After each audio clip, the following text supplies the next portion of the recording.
The first crack in the night came before the words did. Daniel felt it in the way his father stood up too slowly, in how the fork was placed down with care, like a decision already made. Christmas dinner had been loud just moments before. Plates were full. The smell of roasted food filled the room. Candlelight reflected off glasses and faces that pretended everything was fine. Daniel sat at the table, shoulders tense, smiling when needed, trying not to take up too much space. He had learned that skill well over the last 2 years. His father cleared his throat. The sound cut through the room. Daniel's mother stopped chewing. His sister's laughter faded mid-breath. Daniel looked up, confused, a faint warning ringing in his head. This was supposed to be a toast. That was the tradition. His father always made a speech, something about family, strength, or gratitude. Daniel expected nothing more than that dot instead. His father looked straight at him. "You're a leech," he said, voice steady and controlled. "You can't stay here anymore." The words landed heavy, like a plate dropped on stone. No one laughed. No one spoke. The silence felt thick enough to choke on. Daniel's ears rang as if the room had suddenly shrunk. He searched his father's face for a sign of humor, anger, or doubt. There was none. Only certainty. His father continued, explaining himself like this was reasonable, even necessary. He spoke about adulthood, about how long Daniel had been coasting. He listed the months, the costs, the effort it took to support someone who wasn't trying hard enough. Every sentence felt rehearsed. This wasn't a sudden outburst. This was planned. Daniel's chest tightened. He wanted to speak, to defend himself, but the words refused to come. His mind flashed through memories instead. Long nights filling out job forms. Rejection emails that started with, "We regret to inform you." Fixing the broken sink. Paying what little rent he could. Driving his mother to appointments without being asked. None of that appeared to exist in this moment. His father wasn't shouting. That somehow made it worse. He spoke like a man delivering a lesson. In his eyes, this was not cruelty. This was correction. Daniel looked around the table. His mother stared at her hands, twisting a napkin. She didn't meet his eyes. His sister looked panicked, torn between fear and guilt. No one said his name. No one told his father to stop. That was when Daniel understood something important. The announcement wasn't just meant for him. It was meant to place him below everyone else. To mark him. Heat rushed to his face, but his body felt cold. He nodded slowly, not because he agreed, but because arguing felt useless. He pushed his chair back gently, careful not to make noise. His hands trembled, but he kept them low, out of sight. He didn't want to give his father the satisfaction of seeing him break. "I'll go," Daniel said quietly. His father nodded once, as if the matter was settled. Daniel walked to his room with steady steps, though his legs felt weak.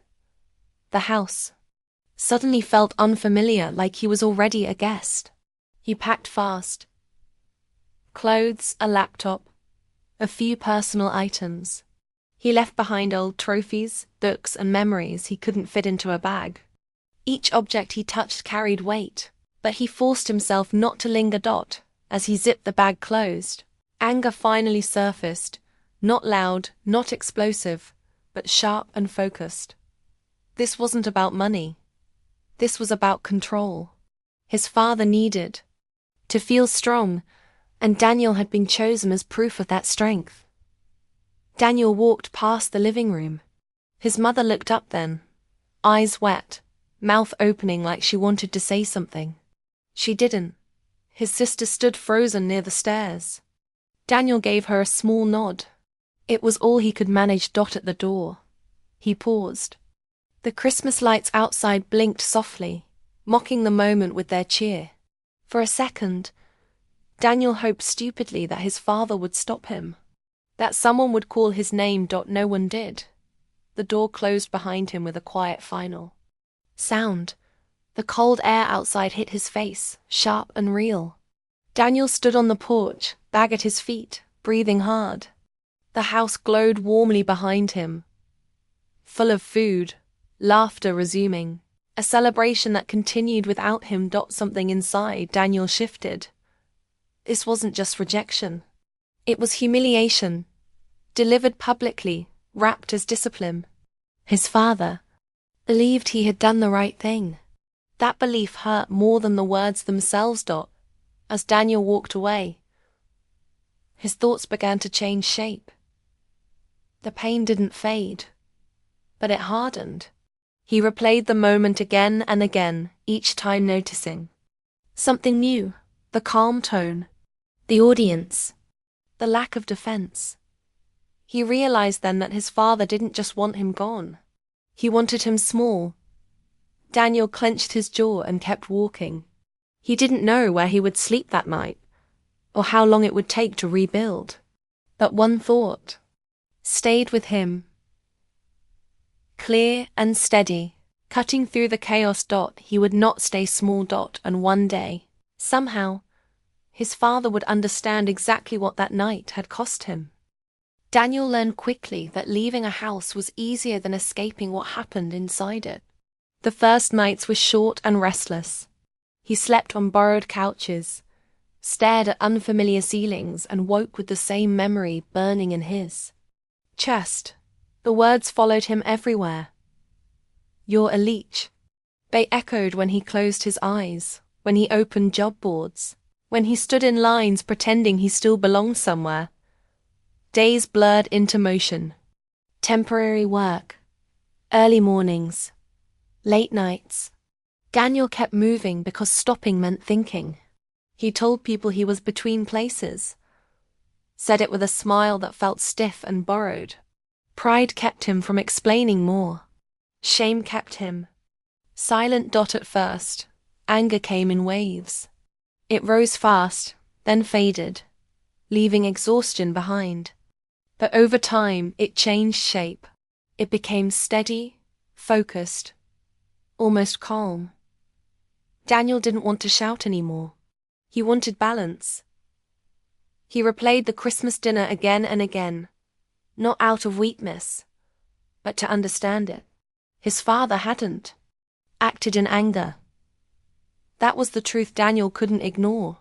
The speech had been prepared, the timing chosen, the public setting intentional. His father believed pressure created strength. He believed humiliation forced growth. In his own mind, he was being fair. That thought made Daniel's jaw tighten every time. Daniel started noticing things he had once ignored.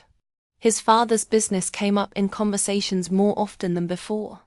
Old neighbors mentioned late payments. A former co-worker hinted at staff leaving quietly. The strong image his father worked so hard to protect was cracking at the edges. Daniel knew why. Years ago, before everything went wrong, Daniel had helped with that business. He remembered files, accounts and promises made too early. He remembered warnings his father brushed aside. At the time, Daniel had been proud to help. Now, the knowledge sat heavy in his mind. The idea didn't arrive as revenge. It arrived as curiosity. What would happen if people knew? Daniel hated himself for how natural the thought felt. He pushed it away at first, told himself he wanted peace, not conflict. But the thought returned, stronger each time. It followed him on late walks. It whispered during quiet moments. It offered relief.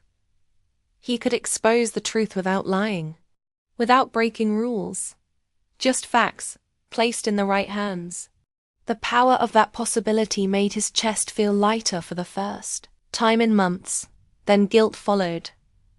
Daniel remembered his father teaching him to ride a bike, fixing the chain patiently, even when Daniel cried. He remembered long drives where silence felt safe. These memories didn't erase the betrayal, but they complicated it. His father wasn't a monster.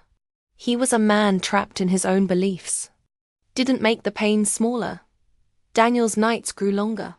Sleep came late. His mind ran through plans he pretended not to make. What if he sent the documents? What if he spoke to the right people? What if his father felt the same public shame? The idea felt fair. But fairness had a cost. Daniel questioned his own motives. Was this justice? Or was it hunger? Did he want accountability? Or did he want to feel tall again? Each question cut deep, and none had easy answers. Meanwhile, his life kept moving forward.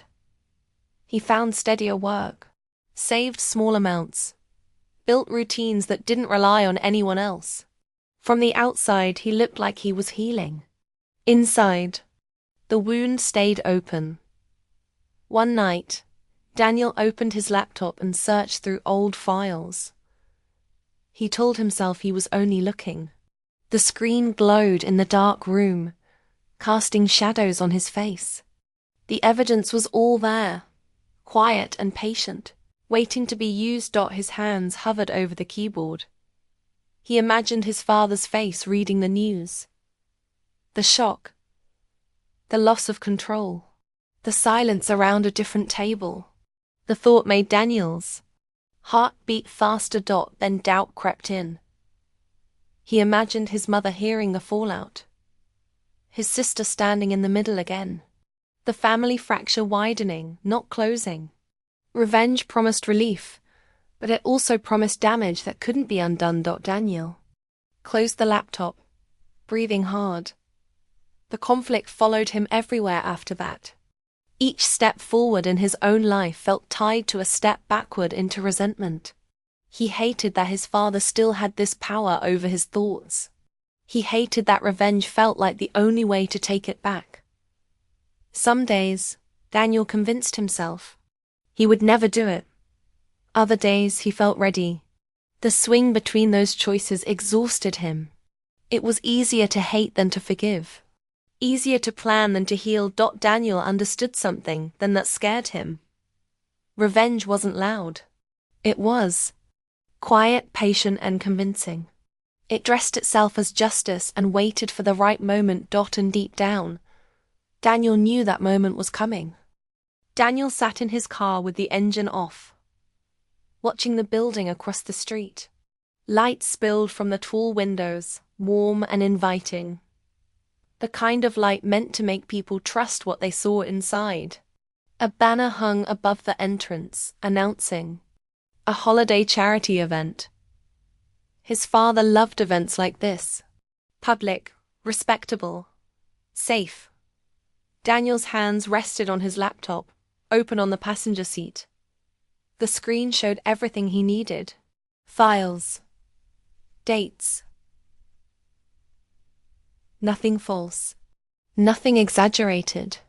Just truth arranged in a way that could not be ignored. His heart beat fast, but his mind felt strangely calm. Months of doubt had led to this moment. Every night spent questioning himself. Every memory replayed. Every step that brought him here had sharpened his focus. This was the edge of the cliff. One move forward and nothing would ever be the same. He thought of Christmas again. The table. The silence. The way his father spoke as if he were fixing a problem, not breaking a person. That memory pushed his finger closer to the trackpad. Inside the building, applause erupted. Daniel imagined his father smiling, shaking hands, speaking with confidence. The same confidence that had crushed him without hesitation. This is fair, Daniel told himself. This is earned. He imagined the release that would follow. The weightlifting. The score settled. No more wondering if he should have fought back. More quiet anger eating at him from the inside. Daniel inhaled slowly. Then his phone. Vibrated. He almost ignored it. The message was short. From his sister. Dad keeps asking about you. He doesn't say it out loud, but I know he regrets how it happened. Daniel stared at the screen. Regret. The word felt fragile, like glass. He didn't know if it was true. Maybe his sister was hoping for peace. Maybe she was tired of standing between two storms. But the message cracked something open in Daniel's chest. He leaned back against the seat, eyes closing. He saw his father, not as the man at the dinner table, but as someone aging quietly, holding on to pride because he didn't know what else to hold. A man who believed strength meant never admitting fear. A man who thought pushing people away was the same as teaching them to stand. Daniel opened his eyes and looked at the building again. If he sent the files now, his father would fall publicly. There would be no private reflection, no chance to repair anything. Only damage spread wide and fast. Daniel would win, but the victory would echo forever. He realized something then, clear and painful. Revenge would keep his father in control of his future. Even now, sitting here, Daniel's choices revolved around a man who had already taken too much from him. Pressing that button wouldn't free him. It would bind him tighter. His chest tightened as the truth settled in. The hardest part wasn't letting go of revenge. It was letting go of the idea that hurting his father would heal him. Daniel's finger hovered one last time. He imagined the relief again, then imagined the silence afterward. The kind of silence that doesn't bring peace, only emptiness. He shut the laptop. The click of it closing sounded louder than expected. Final. Heavy. Daniel placed it in the back seat, stepped out of the car, and stood on the sidewalk.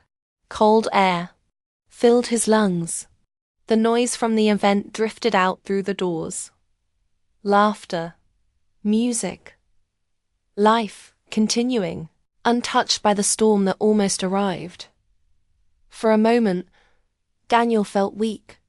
Walking away felt like surrender, like letting his father escape. Consequences, like choosing pain over justice. Then he felt something else. Relief. Not clean, not complete, but real. Daniel turned and walked away from the building without looking back. Each step felt unsteady at first, then firmer. He didn't know what the future would hold. He only knew what he was leaving behind. The revenge he carried for months loosened its grip. Not gone, but quieter, less demanding. As Daniel reached the end of the street, he understood the choice he had made. He hadn't forgiven his father. He hadn't erased the past. He had simply refused to become someone ruled by it. The climax had passed without noise or witnesses. No public fall, no dramatic ending, just a man choosing who he would be, even when it hurt. And for the first time since that Christmas night, Daniel felt like the decision truly belonged to him. Time moved forward whether Daniel felt ready or not. Days turned into months, months into years, and slowly the sharp edge of that Christmas night dulled. It never vanished, but it no longer ruled him. Daniel built his life piece by piece, careful and quiet, like someone repairing something fragile. He worked steadily, saved what he could, and learned how to stand without leaning on anger for balance. At first, he expected regret to chase him. He thought walking away from revenge would leave a hollow space inside him. Instead, what he felt was exhaustion lifting. The nights grew calmer. Sleep came easier. His thoughts no longer circled the same dark questions. The need to prove something faded, replaced by a simple goal. Live well and honestly. Daniel moved into a small apartment of his own. It wasn't impressive, but it was his. He cooked simple meals, fixed things himself, and filled the silence with music instead of memory. For the first time in years, his life felt owned, not borrowed or judged. His family remained distant at first. Messages were rare and careful. His mother checked in quietly, never mentioning the past directly. His sister shared small updates, neutral and safe. His father stayed silent. That silence once would have burned. Now, it simply existed. Then one evening a message arrived. "Can we talk?" It was from his father. Daniel stared at the screen longer than he expected. His chest tightened, but not with anger. With caution. He didn't reply right away. He took a walk, let the cold air clear his thoughts, and asked himself what he wanted. Not what would hurt. Not what would win. What would let him breathe? He agreed to meet. They sat across from each other in a quiet cafe. No audience. No speeches. His father looked older. Smaller. Somehow.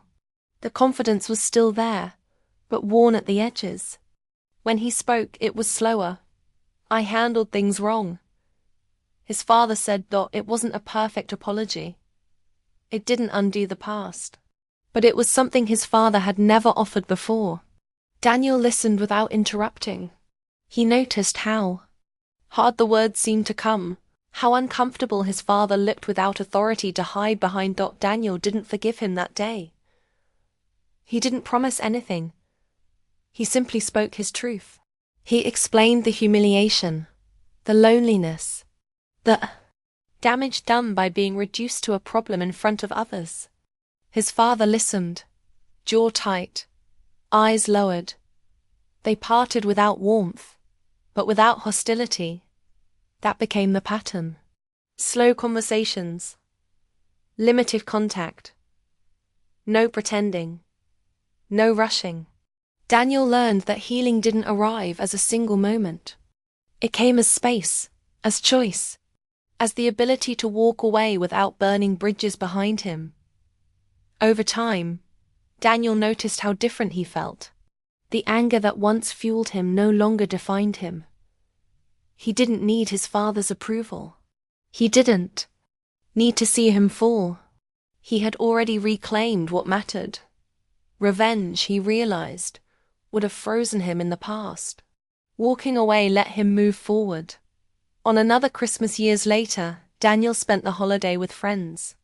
Laughter filled the room, genuine and light. No speeches, no tension. As snow fell outside, Daniel felt something close to peace. Not because everything was fixed, but because he was no longer trapped in what couldn't be changed. His father sent a short message that night. "Merry Christmas. I hope you're doing well." Daniel read it once. Then again. He replied with the same words. Nothing more was needed. Looking back, Daniel understood the cost of revenge clearly. It promised satisfaction but demanded a future in return. Letting go had been painful, but it gave him room to grow beyond the moment that tried to define him. The betrayal shaped him, but it didn't own him. Daniel learned that strength wasn't found in striking back. It was found in choosing what to carry and what to leave behind. He carried lessons. He left resentment. And in doing so, he finally stepped out of the shadow of that Christmas dinner, not as a victim, not as an avenger, but as someone who had chosen his own ending.